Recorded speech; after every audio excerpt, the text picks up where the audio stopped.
folks, hello and welcome to Season 3, Episode 13 of Radio Reflex. Of course, I am Ian. As always, with me is Alan. How are you, Alan?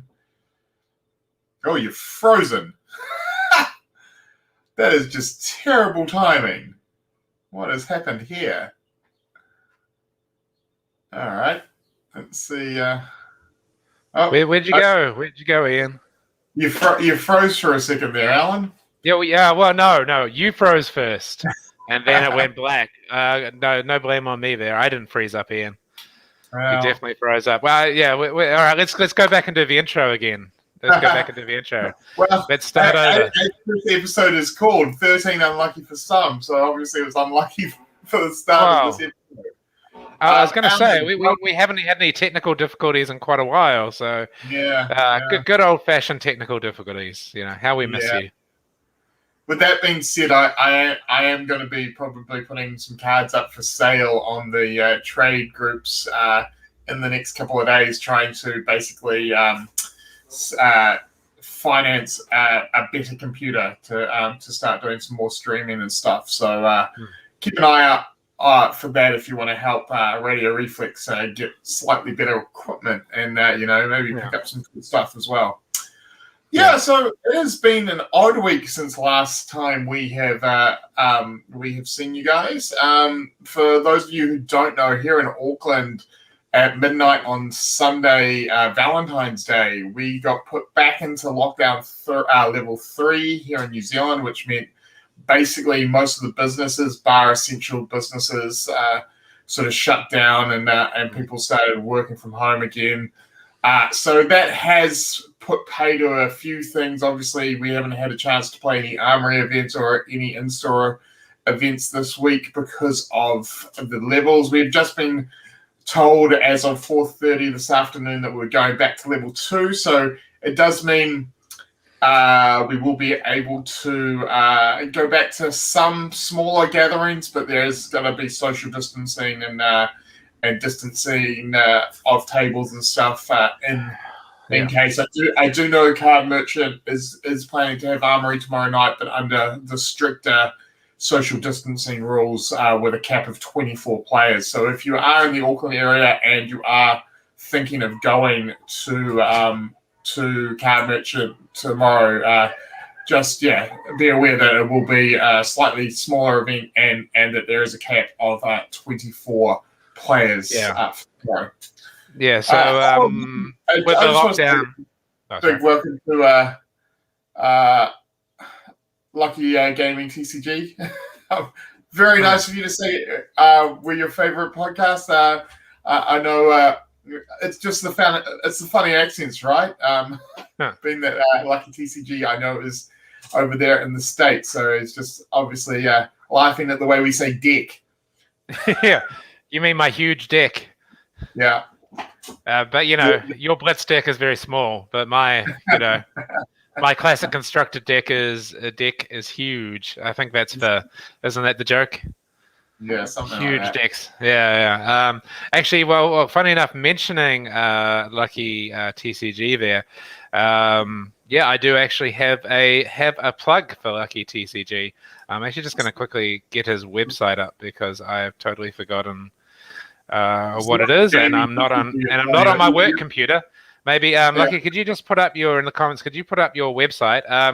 Because Lucky Gaming is run by Jose, and he is going to be his store over in the US and California is going to be running one of the first Skirmish events this weekend.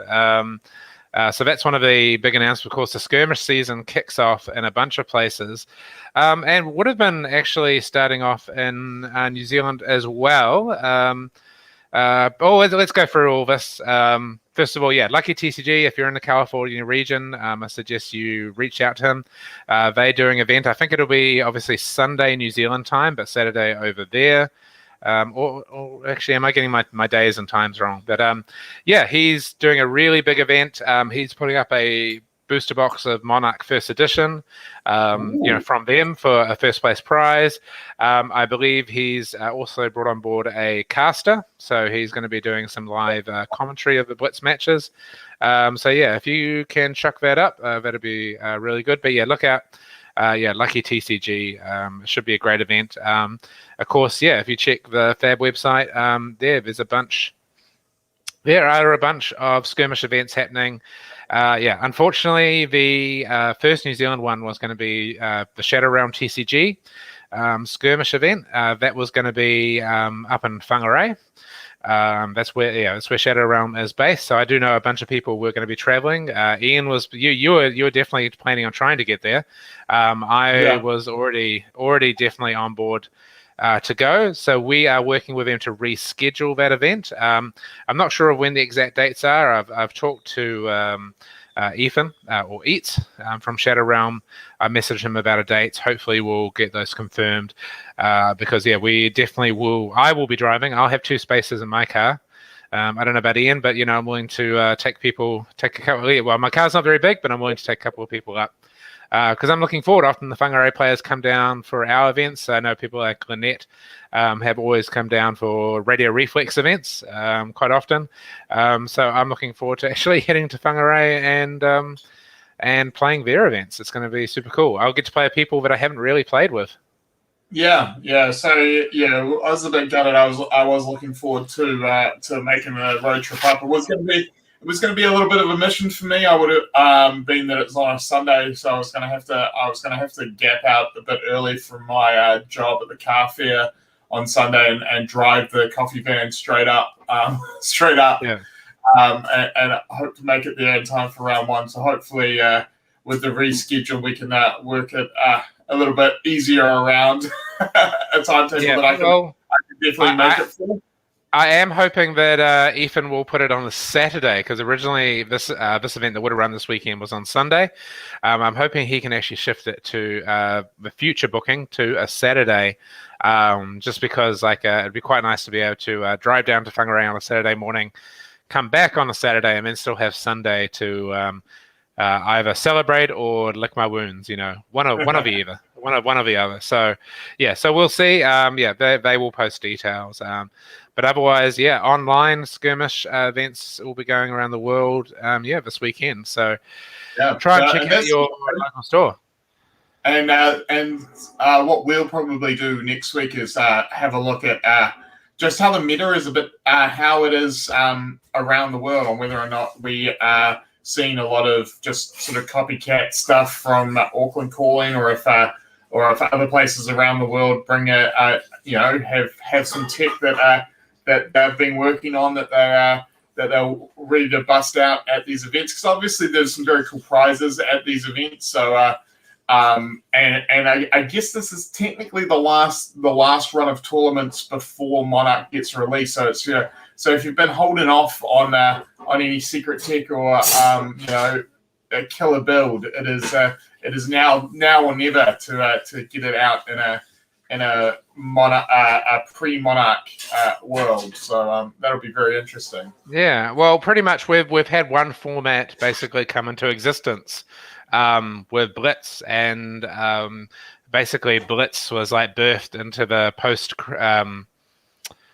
Crucible Fab world. So Blitz has never known any other cards except for the ones. Yep, I've just messaged my wife. Hopefully it's on my couch.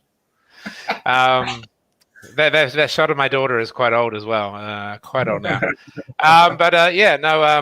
Blitz has been whole with 3 sets for quite some time. Yeah. So this is going to be the first time. I mean, obviously, new heroes, there'll be new heroes, new young heroes, and a whole lot of cards. So it's going to be really interesting because obviously at the moment, most people, the discussion is kind of about the Ira meta. So we have to see how Ira faces up with new reinforcements, and we're getting now to the 4th set. It's very exciting. It's establishing itself.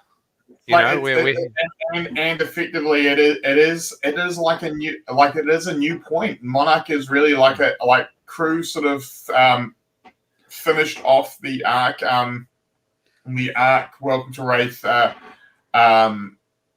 block, if you want to steal from another game of how you call it, or Ark, or however you want to look at it. And so really Mark is a fresh start. It's a great time for new players or newer players to sort of jump into the game. And I'm really looking forward to it. But in saying that, I'm really looking forward to Skirmish as well. I personally am playing something different this Skirmish. Well, probably a couple of different decks in this Skirmish event. There are a couple of decks that I have been looking at and been wanting to play, and as I said, being that it is probably the last chance to play it in this format before Monarch comes. Possibly a Domrinthia deck, possibly my no arrow ranger deck that I've been discussing with a few people might see some play somewhere. But yeah, no, it should be a lot of fun.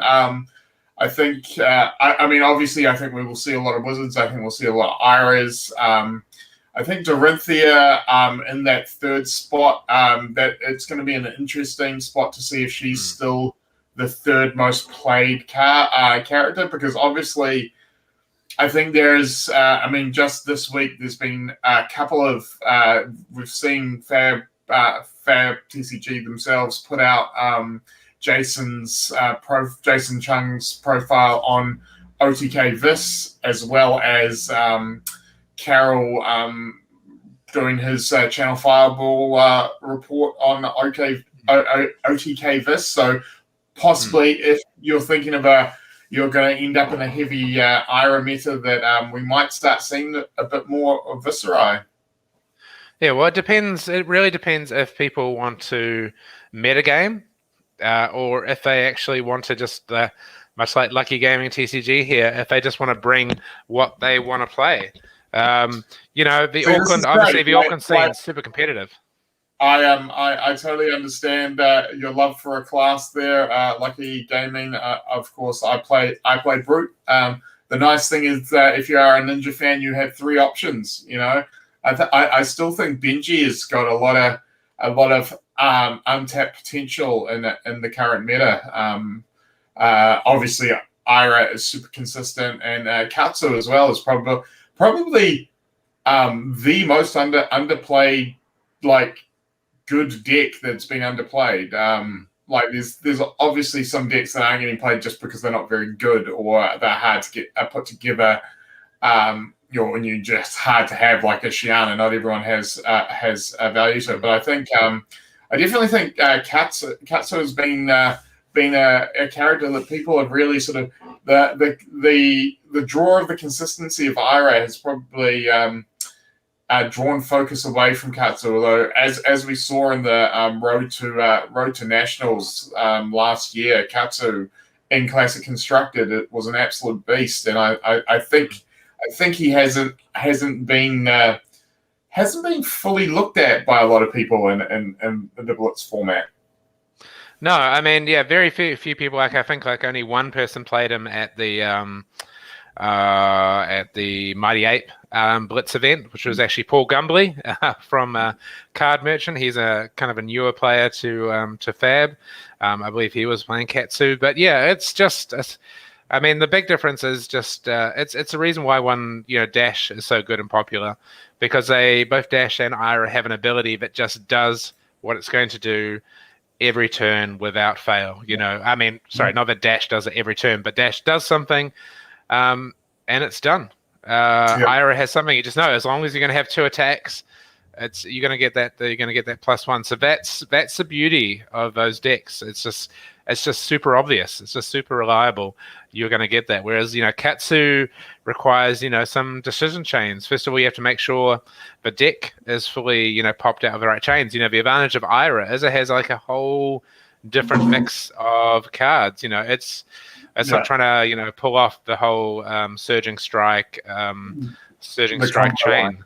Yeah, exactly. So, although of course Ira doesn't have access to that chain, but Katsu needs, and in Blitz you've got fewer cards to map it out. So I think the rewards are there, but it's yeah, it requires some thought. To be fair, I do think we will see more Katsu just because here in New Zealand, since our skirmish events are in person, and there is that added prize for the top player in of the character will get an adult cold foil of one of the original 8. So possibly that might see a few more people vying for that Katsu cold foil because it is, I mean, it's a beautiful card. And, just remember actually because the cold foils aren't given out to the top heroes. It is just drafted. No, because of course you don't get a Cavdeen. Okay. Yeah, so I correct you there. Just basically the top 8 foils for in real life events. Top 8. Okay, so I just assumed they were like how they've been given up before that they were top in class. Okay, well that may change how people play then. Yeah. So that is going to be different. So basically, the top 8 after the Swiss rounds, but before the top 8, they obviously get to draft it with first after the Swiss, first pick, second pick, etc. So we get that advantage. Of course, if you're playing Skirmish on the web events, what will happen is those prizes become participation prizes. So essentially, if you play in an event, you could win those cards. There is actually we released last week a FAQ for the retailers for Skirmish, and I've just been working on there as a player FAQ, which is due to go up hopefully tomorrow at the very latest. That hopefully will answer a lot of questions. I do know some people have some nagging questions about Skirmish. Obviously, if you're in like Australia and New Zealand, it's just super easy. You just make sure you know what time the event starts and what format it is. It's that easy.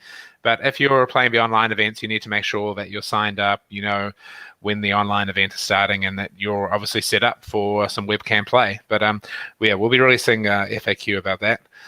Sorry to cut into a Katsu discussion with that, but no, totally. That's why you're on the show to make sure that I'm not spreading misinformation. Yeah, and to make you look good when it's the season ends, Ian, as well. I'm here for that as well. So yes, and speaking of the season, obviously, so we're not going to get to start our little challenge until next week. So I think our first weekend is now going to be next weekend with Hobby Masters sealed Welcome to Wraith skirmish event. Which means I should actually buy my ticket ASAP since today's. I have brought my ticket for Cerberus for the Wellington trip. As have I. So Wellington, we are both coming down for the Cerberus event. I, unfortunately, because I have to work Sundays, I am flying in Saturday morning and flying out Saturday night. So I'll just be there for Cerberus, whereas Alan's going down for the weekend, and he will be both at Cerberus and at Sushi Night Gaming. So we are looking forward to catching up with the Wellington crew. Always a fun time. A lot of old and new friends down in Wellington that we both know from former games, as well as new friends that we've made through Fab. And Wellington's always puts on really good events. They're always super friendly, fun people to hang out with, as well as a little bit of trash talking here and there from the up north cousins. I am super excited that I get to play Sealed down there because I really enjoyed Welcome to Wraith Sealed. I played a fair bit of it. It's pretty much no surprise of what I will be playing in Sealed if my packs work out that way. But I will go for a good old reliable Bravo. But I'm looking forward to it. I mean, because the previous times I've been down to Wellington for Fab, it's always been more of an official or a judging capacity. So last time they had the Road to Nationals double weekend, I was judging the whole weekend. So this weekend, the last time you were down there was Nationals. I didn't play any games I didn't play a single game at Nationals. I didn't play a single game in the main event, but I didn't even play any pickup games or just fun games while I was down there. Too busy. So one, I'm hoping I can get some games in like with Reese and Kiki. Hopefully Peter who runs Calico Keep. Hopefully, since Calico Keep unfortunately did not get a skirmish event, I'm hoping that Peter will be playing so I can face him down and probably get thoroughly thrashed since he's a very good player. Braden, I'm hoping I get Braden, our local brewer. He's just changed jobs to a new brewery, so that's going to be exciting to see what he's been drumming up. But yeah, just all these Wellington people. Actually, I have to give a shout out to Rommel Estalia. Rommel, because the deck I am going to play in the Blitz season and hopefully develop over the season is going to be Kasai. And Rommel provided me with his most recent updated Kasai list, which I won't share because he shared it with me. If he wants to share it with anybody else, that's cool, but I won't share it yet. So when you make top 8, it's going to get shared with everyone, right? Yeah, hopefully, yeah, definitely, yeah. I'll be, if I come like 8th, I'll make sure that the whole top 8 lists are up on the site. Immediately. You'll never see deck lists get onto the site so immediately. Oh, good question from Lucky here. Are you guys excited to meet new Fab Superstar players from new regions and the new meta decks pop up? Yeah, I would love to meet people, but the thing is, like, we know so many people over in these countries. I was about to say, both me and Alan have a long history and a lot of games, and we do know a lot of people. But we are super excited to see what you guys bring in the metagame. And yes, it is always exciting to meet new people and catch up with old friends. Actually, just today at Team Covenant, they were doing their regular Tuesday their time Fab outing, and they were doing testing webcam play because they're both sort of locked down with the snowstorm in their region, and I reached out to them and got put onto their Discord, and so hopefully in the near future I'll be able to get some webcam games with Zach and Stephen. Of course, last week we had the creator UPF event where I got to play with some Americans. I'm always down to play games over webcam with anyone from around the world. As you kind of know from what we talk here, me and Alan are not necessarily the most competitive players. We like to play what we like. We like to play some jank, but yeah, we're always really looking forward to seeing how the rest of the world, how the metagame evolves, I guess is the word. Because I mean, we are very much on top of what's happening here in New Zealand because we're at nearly everything, or we have direct dealings with everyone that is doing stuff. So we are always looking forward to seeing other people's take on the meta and seeing just how it all plays out. Yeah, definitely.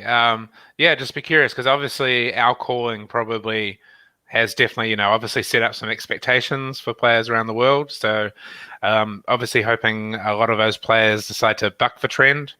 Well, I hope it's a jump off point more than a blueprint is what I really hope. I hope I hope people see what was played and how it was played and stuff like that. But I mean, because even within the fact that there were, was it five Ira decks in the top 8?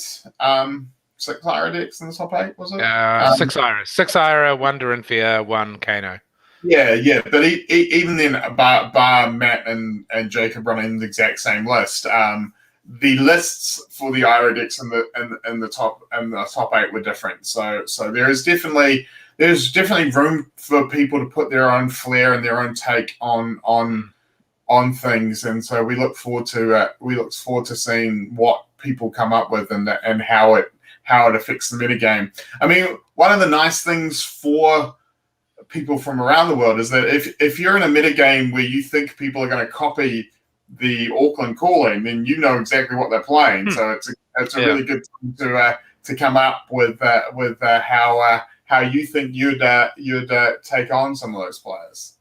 Yeah, well, I'm wondering which classes will do the big bounce back. Like, I'm wondering if Kano decks will proceed because Kano only made one showing in the top 8, and obviously in the hands of a very, very good player, Jason Long. But he obviously did struggle, lost his first round in the bracket, and then obviously got paired up against Matt Rogers in the second double elimination bracket. And I do know that was a massive drag out game, and it could have gone Jason's way. So it was pretty. I mean, obviously Matt must have sighed a breath of relief when he managed to take that off Jason. The thing is, Matt and Jacob really had put so much time into coming up with a way to beat Wizard with Ira. Like, I think they spent more time on that one matchup than any other, because I think they pretty much had the other matches where they wanted them, and they, and that's why they went with the extra life gain. They really found that they could fatigue the Wizard players out by just gaining more life and putting themselves out of that one-turn kill range was the way to go. Yeah, which is interesting. I mean, the other thing that I'm really looking forward to, I'm hoping to see some brute decks, because the thing about brute is it has got a good matchup against Wizard with a bit of luck if it goes the right way. It can beat certain Ira builds. Some Ira builds are harder than others. Of course, yes, you do need a little bit of luck here and there playing brute, but with all these skirmish events, hopefully one of the Rhino Maniacs out there will make it into top 8 or even further. So I'm looking forward to seeing more love for the brute as we go on in these skirmish events as well. Well, I think Brute's in a good position against. It doesn't seem to be, but I still think it is against Wizard, because I mean you have Skullhorn as equipment, and that's one of the. Is that the? I might be wrong. Is that the only equipment that has Arcane Prevention too? Well, Arknight Skullcap has 3 if you've got lower life. Yeah, but I mean the thing is, obviously most of the grasp and no, Grasp doesn't Grasp doesn't have it. You get Arcane Barrier 2 if you're playing Ranger by playing Bullseye Braces and the Cross Wrap. So you don't have to change out your equipment to Null Rune for those 2 pieces. But yes, you're right. Skullhorn is very good. It does allow you to get to Arcane Barrier 3 with only 2 pieces of equipment. It's just really useful. Reinhardt good versus Wizard, terrible versus Ira. That may be true. I think yes, Ira is very hard with Reinhardt. You have to be very patient. You have to be very patient in the Ira matchup and really make your Blood Rush Bellow turns absolutely pay off. You can't just force rush them. You really need to get a big turn off with the Blood Rush Bellows, especially if you're playing with the claws. And you can set up like either have your Barkbone strapping or an energy potion in turn. You can do a lot of damage to an Ira in one turn, but if it comes too late, Ira will scratch you to death. Well, that's just wondering if maybe more people will turn to KO, because KO wasn't well represented. But I mean, it's hard to deny just the pure power of rolling a 5 and a 6. I mean, you can still play all those sub. It's a brave man that plays KO for a tournament. I know, but there's just nothing, intimidating out their hand and then heading for like 18 or something like that. It's. I suppose it's like it's an attraction. I know, and I mean, obviously you've played plenty of KO, but just that idea of being able to just reach out and touch somebody violently, I think is what I wanted to say. You have to have the right mindset. You have to go in knowing that you're basing your tournament on luck. If you're the sort of person who wants to have the best chance of winning, KO's not the guy to play. But if you want to have fun with a chance of absolutely blowing someone out, if you run hot, then yeah, absolutely play KO. I don't know. I always like to say that the best players make their own luck, Ian. So regardless of what you roll on KO. Yeah, well, and that's exactly it. Mick's helmet also. Okay. Thank you, the Big Cheese 33. Yeah. All right. Well, two classes, but that is interesting. But we haven't seen a lot of Dash in the Blitz season. Dash is like we're seeing a bit more post the calling at armories here. It's a tough call. It is very aggressive, and it can be very explosive. The problem is if you don't manage to kill him in the first couple of turns, most decks can just block you out until you get into that point where your deck is just so small because you've done so much boosting. Like I've played like Tim who plays a lot of Dash here. I've played against him like pretty much every week that we've played in the same tournament. We've got paired up, and it's been very tough on him where he's had some very good starts against me, and I've just managed to go full defensive for 4 or 5 turns, let him boost out, and then get him into that point where his deck is so low that he either can't keep boosting or he just the threat level in his deck just runs out. Well, I suppose the other thing, I mean, one player, Antonio Radic from Wellington, actually did pretty well at calling. He was always, I think he came somewhere in the top 20 in the end, but he was always kind of bubbling for like most of the event. And he was on stream as well, I believe. But yeah, he was always kind of bubbling with Dash. So it was, he just didn't quite make the top 8. But I still think some players can do it. Dash also has a very tough matchup against Ara because the problem with it is that while you're attacking for so much, they can do so with just a couple of cards. They can swing back and affect either your hand or your life. Quite tough. Yeah, I suppose the other reason, of course, is Flick Flack, because Flick Flack is so good at dealing with those go wide decks.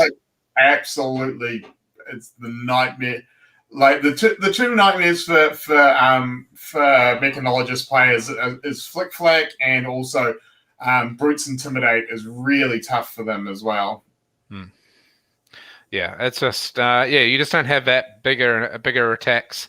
And I mean, you've got the terminal velocity, but most of the thing is, with the Intimidates, they just don't run too many, if any, defense reactions because of the boost, of not wanting to miss the boost. So there aren't any actual defense reactions in a lot of those decks. So if you're intimidating, they don't have that sink below or the unmovable to fall back on. They only have what they've got. Oh, interesting. Brett Rogers just pointed out, sorry, because I didn't really get a chance to look at Antonio's list. He was Pistol Dash with Chambers and not Boost Dash. But yeah. I think that's interesting. That's interesting because Pistol Dash, much like the old Control Dash, does give you a few more options because you're not absolutely relying on boosting. It means that you can play a bit more defensive in there and also play with sigils and stuff like that. So it will give you a different setup. And to be fair, if you can catch people off thinking you're doing one way and you go the other, that will give you time to set up your second or third your second chamber in Blitz and really. And by that stage, you can really start pushing that advantage because it's like having Kodachis but swinging for 2 instead of 1, which is pretty brutal. But it does take more setup, obviously, to the Dash player. I mean, another good reason is Kodachis are just so easy to turn on. But yeah, I mean, obviously, one of the other things is that Blitz season is eventually going to change. Classic Constructed, I do know there's at least like Card Merchant has been run at least like one Classic Constructed Armory. So it'll be interesting because we get to forget. Armory. Just Oh, just an event. But either way, we're gonna, we at some point we're gonna head back to Classic Constructed, and then all of a sudden, five heroes disappear, basically. It depends on what sort of nerve you've got. Yes, all right. I should say that of course young heroes are actually legal in Classic Constructed, but if you've got the nerve to run at 20 life, there's an interesting Captain concept for Classic Constructed as well, where if you're in a meta that isn't overly aggressive, if you're in more of a controlling meta, a Cavdane deck effectively becomes both players start on 30 if you play it right. But problem with it is it does lose very, very poorly to aggressive decks. yeah.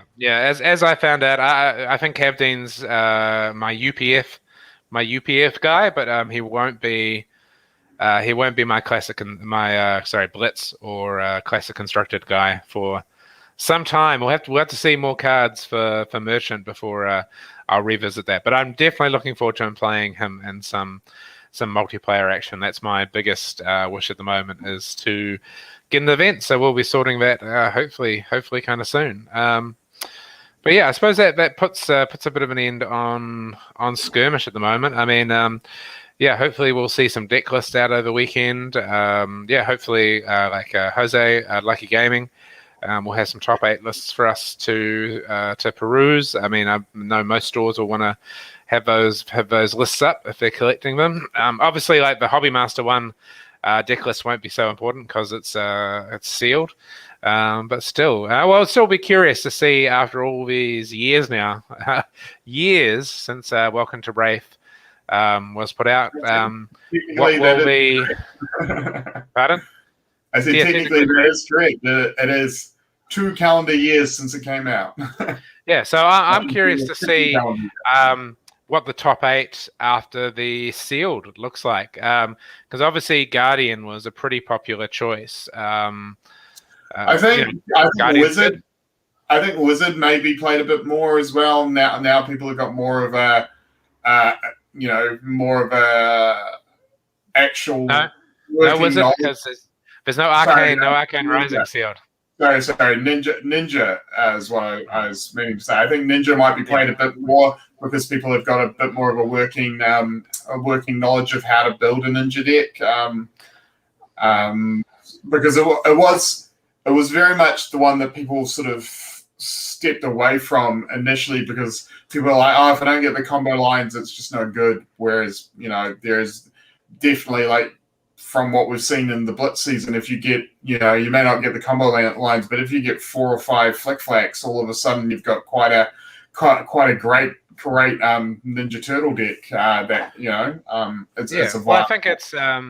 I'd certainly agree with that because I think people were always going, all right, do I have a chain, stuff like that. But I mean, Ninja can still throw out a whole bunch of. You just have to have the certain weight, the certain number of attacks, the right amount of red, the right amount of blue. So that still can be hard to pull.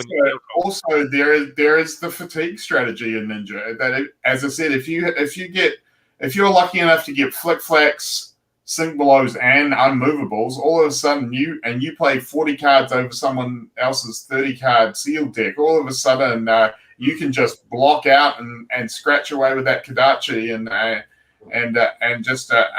run your opponent out of cards.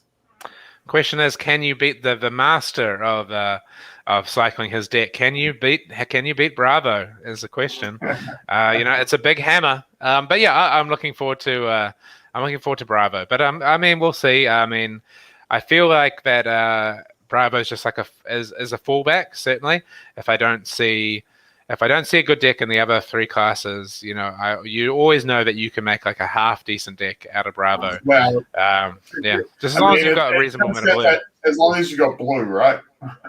Yeah. Although, what was my last? I remember playing at one of the unlimited Welcome to Wraith events and coming up against an opponent playing Bravo, and he crippling crushed me with a foil crippling crush, and obviously that was pretty devastating, throwing away most of my hand. But I was like, phew, all right, I got past this crippling crush.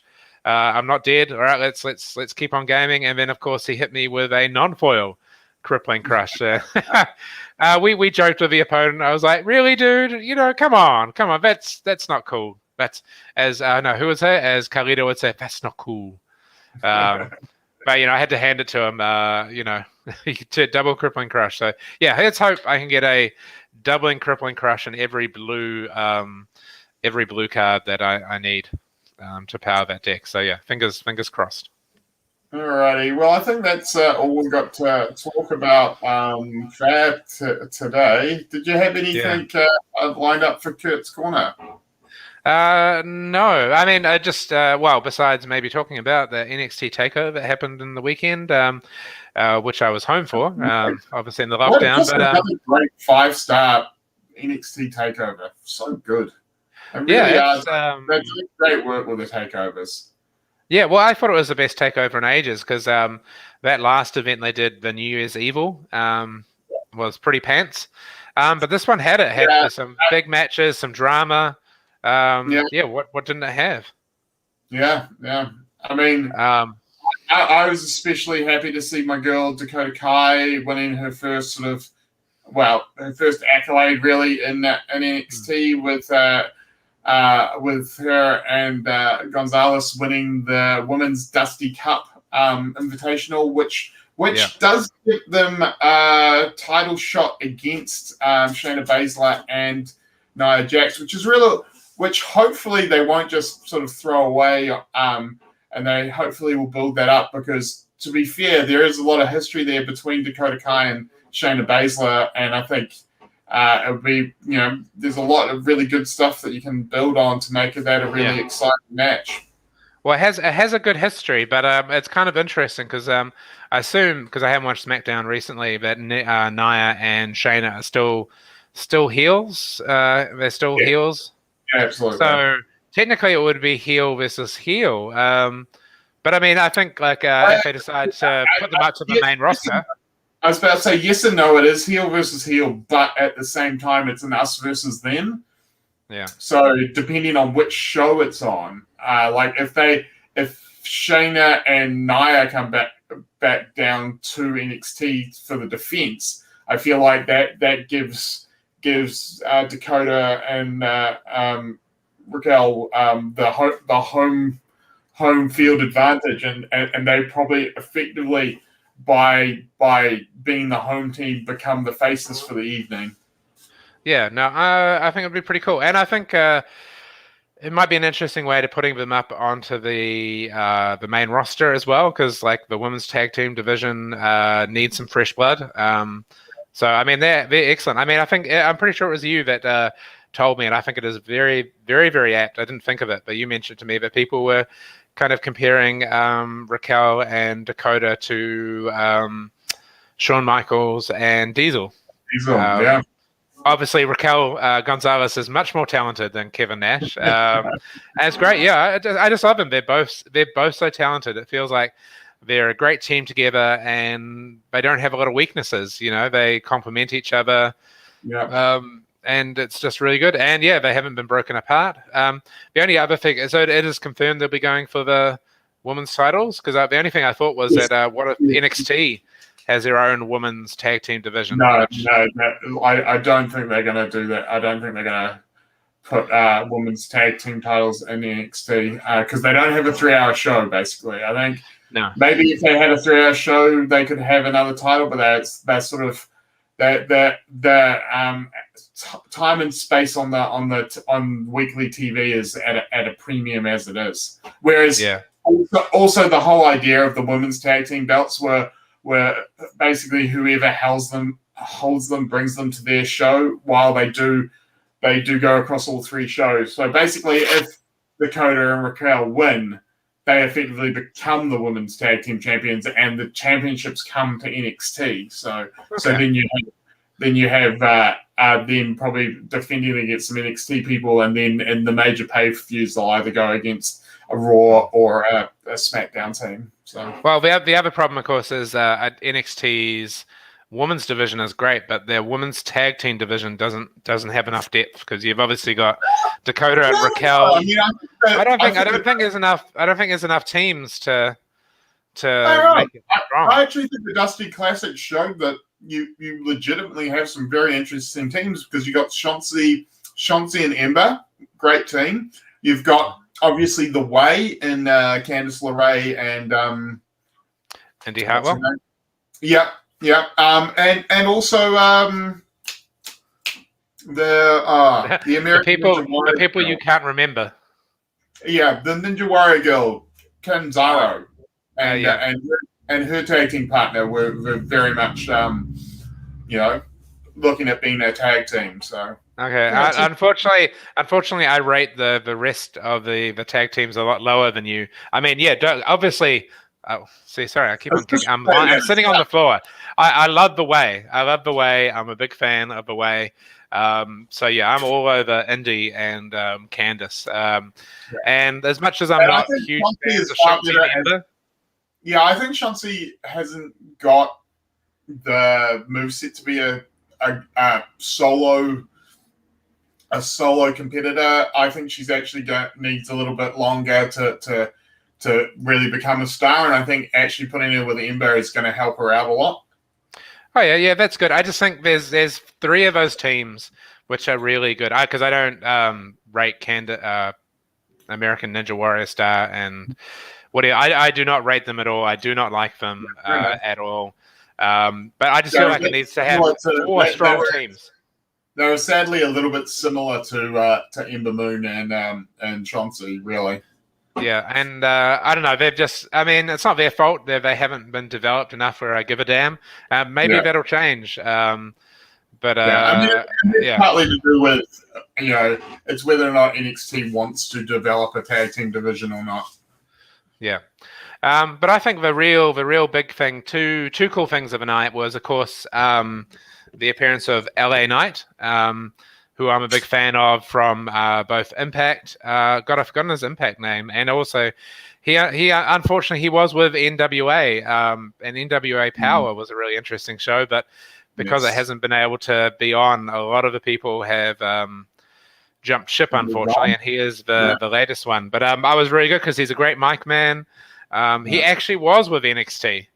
And quite a while ago, I think like 2015, 16 or something like that. Maybe even earlier. So I'm looking forward to LA Knight. But of course, the big thing was the main event, which was Finn versus the Bruiserweight. And obviously, I love Pete Dunne, and also his new, what he's done to his body, his new physique. But the rest of us, I'm a great big fat ass in lockdown. Pete Dunne comes out of lockdown, and he is the meanest, leanest. I mean, he is. Maybe they're gonna get on the Pete Dunne diet or something, because he's amazing. And of course, I love their group with Oney Lorcan and Pat McAfee. No, not Pat McAfee. Oney's tag team partner, whose name's gone out of my head. Sorry. Danny Burchell. I love those guys. I wish Pat McAfee was back as well, but it's good to have Pete Dunne leading them with whatever is happening with Pat McAfee. But of course, end of the match, obviously, Oney and Burchell run in after the match, lay the beat down to the Prince, and then of course UE pops up. But then of course we had the whole, and I think they've been kind of teasing it for a while, since Adam Cole lost the championship, and did you believe that he was actually okay with Kyle O'Reilly going for the championship? So it looks like the dissolution of the Undisputed Era, and usually with a lot of groups like this, I'm kind of angry when they split them up, usually because they do it way too soon. Yeah, but they really have. They've had a good 3-year run with the Undisputed. Yeah, so it was really good. They were the heart and soul of NXT.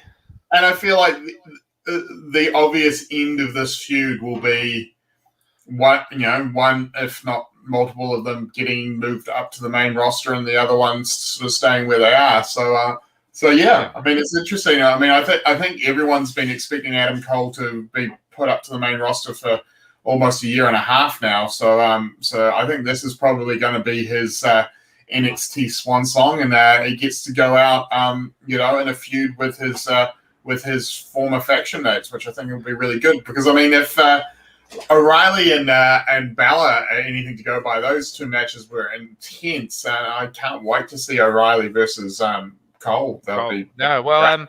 To be honest, I did want to see the whole UE go up to the roster, because obviously I'm a huge they just fan, but not going to happen.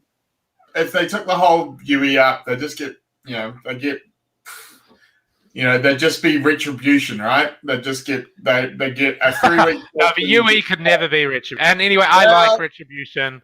I don't like them how they're booked, but they are funny as heck on Twitter. You say that. You look at what happened to the Revival when they moved up. Look at what happened to the Ascension when they moved up. The main roster just does not know how to work with the teams that come out of NXT. Yeah, I don't disagree. Aleister Black. Yeah, Aleister Black and Andrade, two former NXT champions, and Aleister Black hasn't been on TV since September, and Andrade hasn't been on TV since October.